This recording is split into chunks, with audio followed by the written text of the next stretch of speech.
బీసీలకు 42% రిజర్వేషన్స్ చట్టబద్ధత 9th షెడ్యూల్లో చేర్పించాలనే ఒక రాజ్యాంగ బద్ధత కొరకు సాగుతున్న ధర్మదీక్ష పోరాటానికి ఉస్మానియా యూనివర్సిటీ ఆవరణలో జరుగుతున్న ఈ ధర్మదీక్ష కార్యక్రమానికి సభాధ్యక్షులు ఎవరన్నా బృందం అందరూ సభాధ్యక్షులే. సభాధ్యక్ష వర్గానికి ఇప్పటిదాకా మాట్లాడి వెళ్ళిన చిరంజీవులు ఐఏఎస్ గారికి, జస్టిస్ ఈశ్వరయ్య గారికి, మాట్లాడినటువంటి ప్రొఫెసర్ కోదండరామ్ గారికి, ఇంకా మరి వేదిక మీద చాలా మంది నాయకులు ఉన్నారు. మీరు ఏమైనా పేర్లు ఇచ్చినా చదువుతా, అసలు ఏం అవసరం లేదన్నా ఆగుతా. మళ్ళీ అది పెద్ద కొట్లాట. అది ఈ ఎండలో ఎవరన్నా నీడ పట్టున బీసీలు ఉంటే ఒక్కసారి ఎండలోకి రండి. బీసీలు నీడ పట్టునంటే మన ఉద్యమం ఎట్లయితుంది? బీసీలు అయి ఉంటే ఒకవేళ నేను కాదంటలేదు అయ్యా, బీసీలు అయి ఉంటే ఎండలోకి రండి అయ్యా. పోనీ ఎండలోకి వచ్చిన కోట్ల రూపాయల డి విటమిన్ వస్తుంది, రండి. అది లేక వస్తున్న మొత్తం రోగాలని దానితో వస్తున్నాయి. రావాలి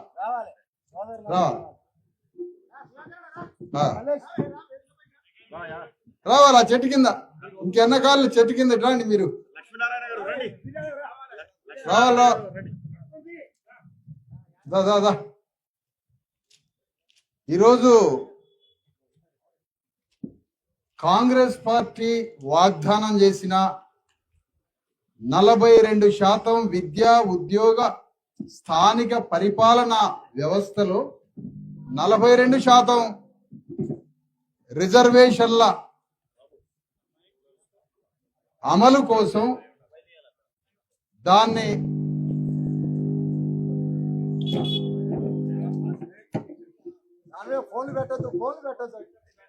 రాజ్యాంగబద్ధంగా 9వ షెడ్యూల్లో చేర్పించి 42% రిజర్వేషన్లకి రాజ్యాంగ పద్ధతి ఇవ్వాలని సాగుతున్న పోరాటంలో ఈరోజు ఉస్మానియా యూనివర్సిటీ కూడా భాగస్వామ్యమై ధర్మదీక్ష కార్యక్రమాన్ని మొదలు పెడితే పోలీసు కమిషనరు, డిప్యూటీ కమిషనరు మొత్తం పర్మిషన్ ఇచ్చినట్టే ఇచ్చి మొత్తం ఈ ధర్నాన్ని చిందర బందర చేసి మొత్తం వేసుకొని పోయాడట. అవునా?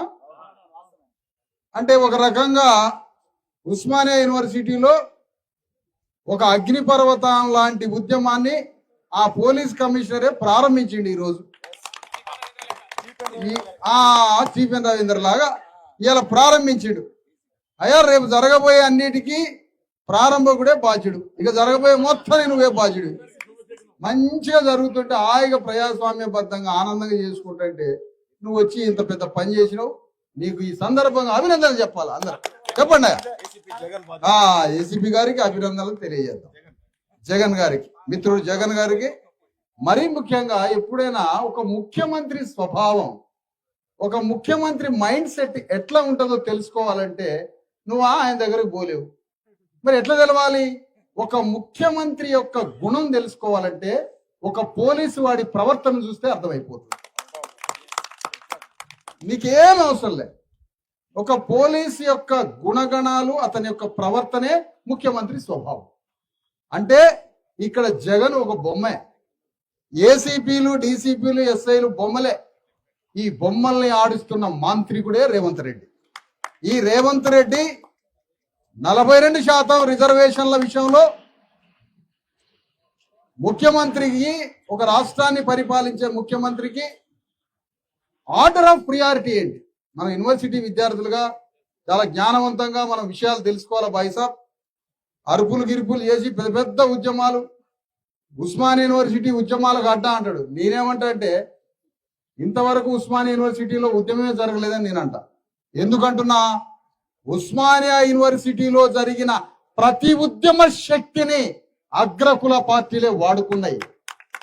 ఇక్కడ జరుగుతున్న ప్రతి ఉద్యమంలో విడుదలైన సర్వశక్తుల్ని అగ్రకుల పార్టీలు తమ సింహాసనం మీద రాజ్యాన్ని కూర్చోబెట్టడానికే మన శక్తి ఉపయోగపడింది తప్ప ఏ అగ్రకుల పార్టీకి అభిముఖంగా 3.5 కోట్ల మంది బీసీ ఎస్సీ ఎస్టీల కోసం ఉస్మానియా యూనివర్సిటీ నుంచి అభిముఖంగా ఉద్యమం రాలేదు, నాయకుడు అంతకన్నా రాలేదు. ఈ నిజాన్ని మనం ఒప్పుకోవాలి. ఒప్పుకోకపోతే చాలా పెద్ద వ్యవహారం అయితే, కొట్లాట అయితే ఆయనతో నాకు. ఇది ఒప్పుకొని తీరాల. ఉస్మానియా యూనివర్సిటీలో బ్రోకర్లు, దళారులు, చెంచాలు, గజ దొంగలు, అగ్రకుల పార్టీలకి చెంచాలు ఇక్కడ తయారై ఇక్కడ ఉద్యమానికి ద్రోహం చేసి ఈ ఉద్యమాన్ని అగ్రకులాల కాళ్లకాడ పెట్టారు.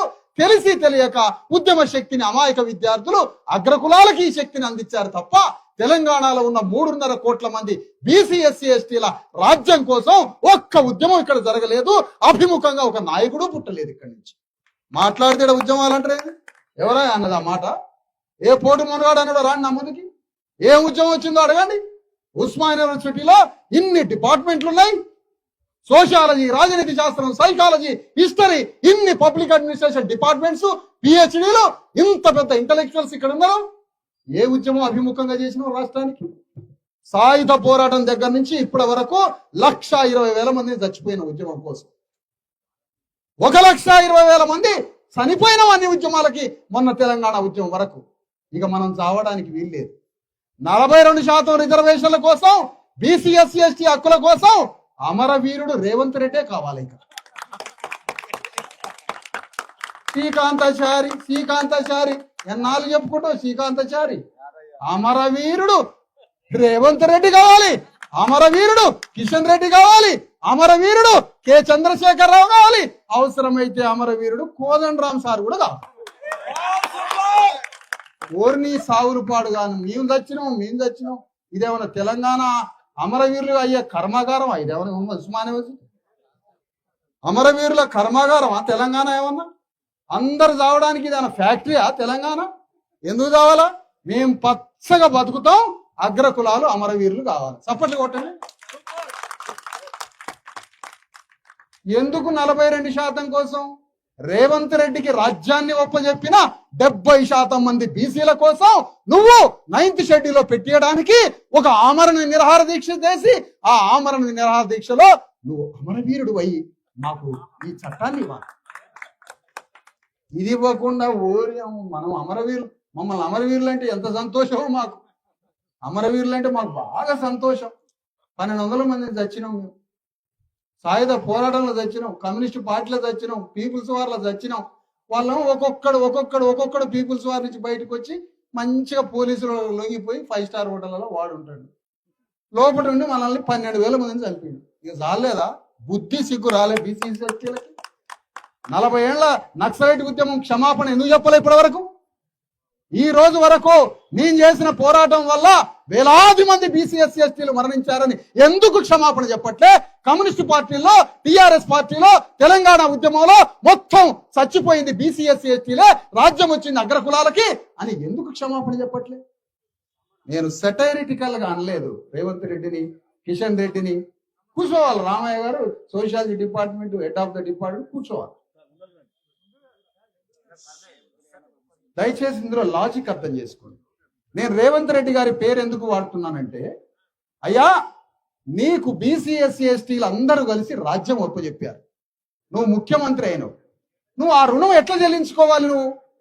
నువ్వు ఆ రుణం ఎట్లా చెల్లించుకోవాలి? రుణం చెల్లించే అవకాశం ఇస్తాను నీకు. నువ్వు ఎట్లా రుణం చెల్లించుకోవాలి? స్టేట్ చీఫ్ గా రాష్ట్రానికి శాసన నిర్వహణలో ఒక తండ్రి లాంటి ముఖ్యమంత్రి అయినటువంటి రేవంత్ రెడ్డికి నీ ఆర్డర్ ఆఫ్ ప్రియారిటీస్ ఏంటి? నీ వర్క్ ఏంటి? 2.5 కోట్లు 3 కోట్ల మంది బీసీలు ఉన్నారు కదా. 3 కోట్ల మంది బీసీలకి ఇచ్చే 42% రిజర్వేషన్ల జీవో చట్టం రాజ్యాంగ భద్రత 9th షెడ్యూల్ పని కన్నా నీకు ప్రధానమైన పని ఏంటో చెప్పాలమ్మా. నీకు దానికన్నా ఆర్డర్ ఆఫ్ ప్రియారిటీలో ఫస్ట్ ప్రియారిటీ నీకేంటి? నీ ఫస్ట్ ప్రియారిటీ ఇప్పుడు తెలంగాణలో రేవంత్ రెడ్డి ముందున్న ఫస్ట్ ప్రియారిటీ 42% రిజర్వేషన్లని 9th షెడ్యూల్లో పెట్టేయడానికి నీ ఆంతరంగిక అర్ధరాత్రి స్నేహితుడైన మోడీతో ఒప్పించాలి. ఇది ఒప్పేయలేదు అనుకో, ఆయన ఒప్పేయడానికి ఈయన తిరుగుడాట అంతఃపురంలో ఉన్న అఘోరా కేసీఆర్ బయటికి రాడాట. ఎవరు తిరగాల మరి? మండల్ కమిషన్ భారతదేశంలో బీసీలకి ప్రాణం పోసిన మొదటిసారి వచ్చిన మండల్ కమిషన్ ఉద్యమానికి వ్యతిరేకంగా జెండా కట్టుకొని తిరిగిన ఏబీవీపీ నేత కిషన్ రెడ్డి ఈ చట్టం కోసం ఎందుకు యుద్ధం చేయడు? ఆనాడే నువ్వు మండల కమిషన్కి వ్యతిరేకంగా పాల్గొన్నాడు. రేవంత్ రెడ్డి మండల కమిషన్కి వ్యతిరేకంగా పాల్గొన్నాడు. కేసీఆర్ మండల కమిషన్కి వ్యతిరేకంగా పాల్గొన్నాడు. అయితే మీ చిత్తశుద్ధి ఎట్లా గ్రహించాలి? మేము క్యాబినెట్లో కీలకమైన పదవులన్నీ రెడ్లకు ఎందుకు ఇచ్చినావు? బీసీలకు ఇవ్వచ్చుగా. నీకు ఏ చట్టం అడ్డం వచ్చిందా? ఏం అడ్డం వచ్చిందా నీకు? నామినేట్ పోస్టులు మొత్తం బీసీలకు ఇవ్వకుండా రెడ్ల చేతులు ఎందుకు పెట్టావు? నీకు ఆడేం అడ్డం వచ్చింది? బడ్జెట్ మొత్తంలో బడ్జెట్లో పైసలు మొత్తం బస్తాలు కట్టి 90% బీసీ ఎస్సీ ఎస్టీలకి బడ్జెట్ ఎందుకు ఇవ్వలేదు? మీరు మొన్న గవర్నమెంట్లు ఎందుకు ఇవ్వలే? మాకు మొత్తం గవర్నమెంట్ ఇది రెడ్డి రాజ్యం, పోయినసారిది వెలమ రాజ్యం. ఉస్మానియా యూనివర్సిటీలో మన ఉద్యమంలో వచ్చినటువంటి అగ్ని లాంటి శక్తి మొత్తం వెలమ రాజ్యాన్ని సింహాసనం మీద కూర్చోబెట్టడానికి ఉస్మానియా యూనివర్సిటీ శక్తి వాడబడింది. ఇది కాదు అని ఎవరన్నా అనాన్ని గల్లా బట్టి లేపుతా, పైకి గల్లా బట్టి ఇట్లా లేపుతా. ఇది కాదు అని ఎవరన్నా అంటే భూమి బద్దలేడట్టు మొత్తుకున్న ఉస్మానియా యూనివర్సిటీలో ఒక పిహెచ్డి విద్యార్థిగా ఉండి ఉస్మానియా యూనివర్సిటీ భూమిని భూకంపం వచ్చేటట్టు మొత్తుకున్న ఈ తెలంగాణ రాష్ట్రం అగ్రకులాలకు పోయేది మనకొచ్చే రాజ్యం కాదు. మన నాయకత్వంలో తెలంగాణ ఉద్యమం జరిగితేనే ఆ రాజ్యం మనకొస్తుంది. ఈ రాజ్యం వెలమారెడ్లకని చెబితే నా మాట ఎవడూ పట్టించుకోలేదు. ఏకంగా ఒంటరి వాడిని అయిపోయారు. ఈ రోజు మాట్లాడుతున్నారు 12 ఏళ్ల తర్వాత. అందుకని నేను చెప్తున్నాయా, ఇక మనం అమరవీరులు కావడానికి వీల్లేదు. అగ్రకులాలు మా ద్వారా, మా శక్తి ద్వారా, మా మొత్తం రక్త మాంసాల తర్పణ ద్వారా మీరు రాజ్యానికి వచ్చారు. మీలో మంచోళ్ళం, మేము మంచోళ్ళం అంటారు కదా. కోదండరామ్ సార్ చాలా మంచోడు, నేను కాదనట్లే, నేను అసలు కాదనట్లే, వారి శిష్యుల్ని కాదనట్లే. నీకు ఒక అవకాశం వచ్చింది. ఏమొచ్చింది అవకాశం? ఇన్నాళ్ళు బీసీ హక్కుల కోసం పోరాడుతున్నటువంటి ఇంత పెద్ద బీసీ ఎస్సీ ఎస్టీ ఉద్యమంలో కోదండరామ్ సార్ పాల్గొని ఈ షెడ్యూల్ 9th షెడ్యూల్లో పెట్టేంత వరకు నువ్వు ఆమరణ నిరాహార దీక్ష చేయాలి. మాకేం దుష్మని ఉంటుందా? నీతో మాకేం దుష్మని ఉంటుంది? మాకు రాజ్యాధికారం అనే కోరిక లేని వాళ్ళం మేము. మాకు ఏ కోరికలు ఉండవు. అవసరమైతే ఈ వేదిక కాడ ఇది పెద్ద బాంబులు వేసినట్టు మాట్లాడతాం, కానీ మాకు పెద్ద రాజ్యాధికార కాంక్ష ఉండదు మాకు. అందుకని ఇది చాలా వ్యూహంతో, చతురతతో, రాజకీయ వ్యూహంతో, అద్భుతమైన పని విధానంతో తెలంగాణ గడ్డ మొత్తం ఈ బీసీ ఎస్సీ ఎస్టీలలో ప్రధానంగా బీసీలకు ఉన్న ఫస్ట్ ప్రియారిటీ ఈ 42% 9th షెడ్యూల్లో పెట్టించే ఒక అతిపెద్ద ఉద్యమం కోసం తెలంగాణ గడ్డ మొత్తం తిరగాల. ఇది మన కోసం, మొదటిసారిగా మన కోసం చేస్తున్న ఉద్యమం. ఇది పరుల కోసం చేసే ఉద్యమం కాదు. నువ్వు తెలంగాణ ఉద్యమం చేసిన నీ కోసం కాదు, అది వాని కోసం చేసినావు. ఇప్పుడు చేసేది మొదటిసారి బీసీ ఎస్సీ ఎస్టీ ఉద్యమం ఉస్మానియా యూనివర్సిటీలో మన కోసం చేస్తున్న మొదటి యుద్ధం ఇది. ఈ యుద్ధంలో మనం పాల్గొనాలి. ఈ యుద్ధంలో మనం పోరాటం చేయాలి. ఇది మనం బిడ్డలకి ఇచ్చేది. చచ్చిపోయినటువంటి మన ఆత్మలు, మన అయ్యలు గీయలు మొత్తం పైనుండి సర్వనాశనం అయిపోయినని ఏడుస్తారు. వాళ్ళకి నివాళి ఏ రూపంలో అర్పిద్దాం. అందుకని తెలంగాణ గడ్డ మీద జరుగుతున్నటువంటి ఇంత పెద్ద ఈ పోరాటంలో ఉస్మానియా యూనివర్సిటీ వాళ్ళు ఇప్పుడన్నా జ్ఞానంతో పాల్గొనండి, తెలివితో పాల్గొనండి. గబ్బిన గుండెల మీద గుద్దుకోవటం, కిరసనాలు పోసుకోవటం, నిప్పు పెట్టుకోవటం, ఇలాంటి లుచ్చా లంగా పనులు ఆపి సావటాలు బంద్ చేద్దాం. అరవటాలు, మొత్తుకోటాలు బంద్ చేసి అగ్రకులాలు అమరవీరులు కావడానికి పథకం రచించమని చెప్తున్నాను.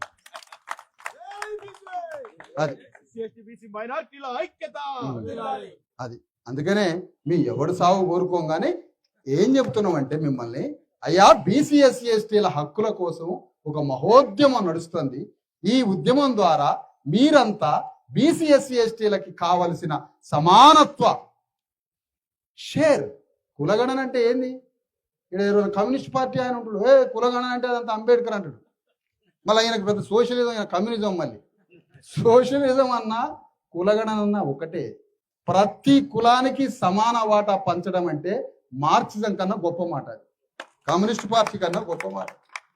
అందుకని మనం మాట్లాడాల్సింది ఇక్కడ తెలంగాణ గడ్డ మీద జరుగుతున్న ఈ మహా పోరాటంలో మొదటిసారిగా ఉస్మానియా యూనివర్సిటీ గడ్డ మీద తెలంగాణలో బీసీ ఎస్సీ ఎస్టీల విముక్తి కోసం, వారి రాజ్యం కోసం, వారికి రావాల్సిన రాజ్యాంగబద్ధ హక్కుల కోసం మొదటిసారిగా మన కోసం మనం చేస్తున్న విముక్తి యుద్ధం ఇది. ఈ యుద్ధంలో యూనివర్సిటీలో ఉన్న బీసీఎస్సీ ఎస్టీలంతా పాల్గొని రాబోయే 3-8 ఏళ్లలో తెలంగాణ గడ్డ మీద బీసీఎస్సీ ఎస్టీల రాజ్యాన్ని స్థాపించడంలో భాగంగా అండి ఈ రోజు చేపట్టినటువంటి 9th షెడ్యూల్ పోరాటం ఏదైతే ఉందో ఈ 9th షెడ్యూల్లో మన చట్టాన్ని తల్లి గర్భంలో భద్రంగా పరిచినట్టుగా మనం ఈ చట్టాన్ని కేంద్ర ప్రభుత్వం మీద యుద్ధం చేయొద్దు నాయన.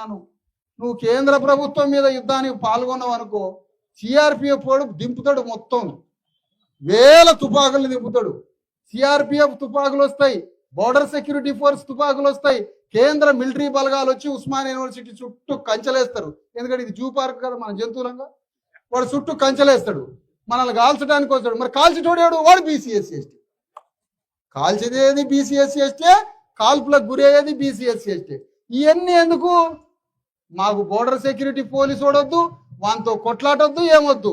కేంద్ర ప్రభుత్వం మీద యుద్ధం చెయ్యమని 9th షెడ్యూల్లో 42% రిజర్వేషన్ల చట్టం పెట్టేయడానికి కేంద్ర ప్రభుత్వం మీద యుద్ధం చేయమని రేవంత్ రెడ్డి మీద యుద్ధం చేద్దాం మనం. ఇది పోరాటం, ఇది జ్ఞానవంతమైన పోరాటం. ఎందుకంటే ఆ బోర్డర్ సెక్యూరిటీ తుపాకు లేదు, ఆ పోలీసు లేదు, ఆ రేవంత్ రెడ్డి వాళ్ళు చూసుకుంటారు. మనకెందుకు చిన్నపిల్లగాలం, మనకెందుకు ఆ కొట్లాటలు యుద్ధం? మన అయ్యా అమ్మలు ఈ కళ్ళల్లో నీళ్లు గారుచుకుంటూ చూస్తారు మన కోసం. వీడు ఏడ బతుకుతాడు, వాళ్ళు మనాదులతో చచ్చేది మన కోసమే, గుర్తుపెట్టుకోండి. వాడు మనాదులతో చచ్చేది మన అయ్యా. బస్సు ఎక్కించే కాడ కూడా ఊకినే ఎడతా ఉంటాడు మన అయ్యా. బస్సు కాడికి వచ్చి అమ్మాయిలు ఎడతారు, 40 కిలోమీటర్లు హైదరాబాద్ అన్నా ఎడతాడు మన అయ్యా. అందుకని ఆ ఏడుపులు రావద్దు. మనకు వచ్చేది కన్నీరు కాదు బీసీఎస్సీ ఎస్టీలకి. తెలంగాణలో బీసీఎస్సీ ఎస్టీలంతా ఏడ్చి కన్నీరు కూడా పోయింది. తెలంగాణ బీసీఎస్సీ ఎస్టీ కళ్ళల్లో వచ్చేది రక్త కన్నీరు వస్తుంది. ఈరోజు కన్నీరు కూడా పోయింది, ఇక దుఃఖం కూడా పోయింది. దుఃఖం తర్వాత వచ్చేది రక్త కన్నీరు మాత్రమే. బీసీఎస్సీ ఎస్టీల కళ్ళల్లో వచ్చేది రక్త కన్నీరు. ఆ రక్త కన్నీరు కూడా బయటకు వెళ్తే చచ్చిపోతాడు మనిషి. అందుకని ఇక ఆ పోరాటాలు వద్దు మనకి. మనం రాష్ట్ర ప్రభుత్వం మీద యుద్ధం చేద్దాం, కేంద్ర ప్రభుత్వానికి విజ్ఞాపన పత్రం ఇద్దాం. కానీ రేవంత్ రెడ్డి ప్రభుత్వం మీద యుద్ధం చేసి, నువ్వు మోడీ మీద యుద్ధం చేసి మా కాగితాలు తీసుకొచ్చి, నాయన కాగితాలు కావాలి మాకు, కాగితాలు కావాలి మాకు.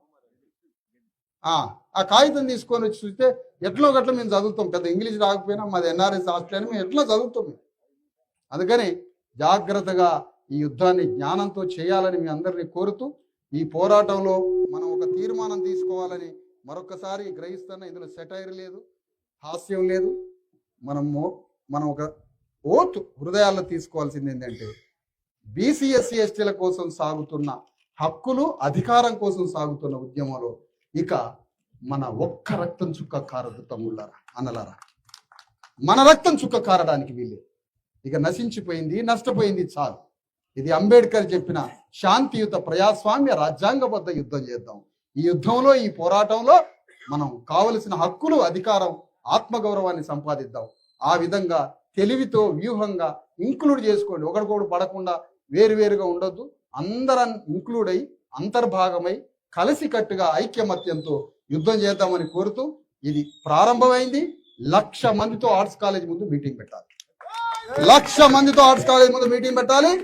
రెండో విషయం, ఉస్మానియా యూనివర్సిటీలో ప్రజాస్వామ్యాన్ని పునరుద్ధరించి 1000 కోట్లు ఇచ్చి పారేస్తాడు రేవంత్ రెడ్డి. మనం చెప్పిండుగా, ఇక నువ్వు ప్రారంభించు. నువ్వు ప్రజాస్వామ్యాన్ని, తెలంగాణలో ఉన్న ప్రజాస్వామ్యం అంతా ఉస్మానియా యూనివర్సిటీలో అందరూ స్వేచ్ఛగా ప్రజాస్వామ్యంతో బతకొచ్చని మాట ఇచ్చిండు. అదే కాశీం ప్రొఫెసర్ ముందు మాట ఇచ్చిండు పెద్ద మనిషి. ఆయన మధ్యలో ప్రొఫెసర్ కాశీం పెద్ద మనిషి మధ్యలో మాట ఇచ్చిండు. ముఖ్యమంత్రి 1000 కోట్ల రూపాయలు ఇస్తానన్నాడు. కాబట్టి నువ్వు ఖచ్చితంగా ముఖ్యమంత్రి ఇక్కడ అన్ని సభలు, నిరసనలు, పోరాటాలు అన్ని పెట్టేటట్టుగా రేవంత్ రెడ్డి ఎక్కడ అడ్డు తగలకుండా ఉండాలని రేవంత్ రెడ్డికి ఉస్మానియా యూనివర్సిటీ నుంచి సవినయంగా విజ్ఞాపన చేస్తున్నాం. రేవంత్ రెడ్డికి సభలకి పర్మిషన్స్ ఇవ్వాలి, శాంతియుతంగా ఉద్యమాలు చేసేటువంటి అవకాశం ఇవ్వాలి. రేవంత్ రెడ్డి ఎక్కడ మమ్మల్ని ఆపడానికి వీల్లేదని మరొక్కసారి హెచ్చరిక చేస్తున్నాం. పోలీసు మిత్రులందరినీ ఈ సందర్భంగా చెప్తున్నాం, మీ పైన ఒత్తిడి వస్తే ఆ ఒత్తిడికి మీరు కూడా సమాధానం చెప్పండి. పైన ఇక్కడ ఉన్న పరిస్థితి చెప్పండి. కానీ ఒక్కరిది మాట, తెలంగాణ ఉద్యమం కన్నా 100 కోట్ల రెట్ల పెద్ద ఉద్యమం రాబోతుంది. ఇది గ్రహించాలని కోరుతూ అందరికీ సెలవు. జై భీమ్, జై భారత రాజ్యం.